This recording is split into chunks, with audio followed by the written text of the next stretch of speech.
Il a également été question d'urbanisme, d'économie d'énergie et d'éclairage public. Vous pouvez nous en dire un peu plus?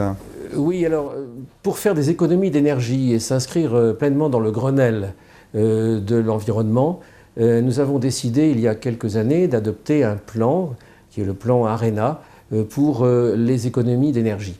Et dans ce plan, il y a notamment une révision des conditions dans lesquelles nous assurons un éclairage public de qualité. Nous avons beaucoup multiplié depuis le début de mes fonctions de maire en 1989 jusqu'à aujourd'hui, nous avons beaucoup multiplié le nombre de points lumineux dans la ville. Nous avons donc accru à la fois le confort des déodaciens et la sécurité, car la lumière, c'est la sécurité pour l'ensemble des habitants de la cité. Et il faut aujourd'hui que, mêlant ce confort, cette sécurité, à un désir d'économiser toujours plus pour épargner les impôts des déodaciens, nous fassions des économies d'énergie. Nous le faisons dans le chauffage, dans l'isolation des bâtiments, notamment des bâtiments scolaires, des bâtiments administratifs, des bâtiments publics. Nous le faisons naturellement dans des transports publics modernes et très peu onéreux. Et nous le faisons, bien sûr, sur l'électricité consommée.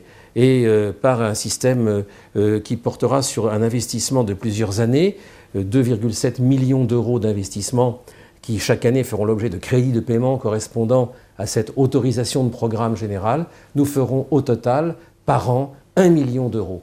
Et ça, d'économie. Et cela, c'est quelque chose qui me paraît très mobilisateur et vraiment de nature à mobiliser les déodaciens sur cette idée qu'on peut vivre mieux en dépensant moins d'énergie, en émettant moins de gaz à effet de serre, en étant une économie moins carbonée, on aura une économie plus agréable et plus humaine.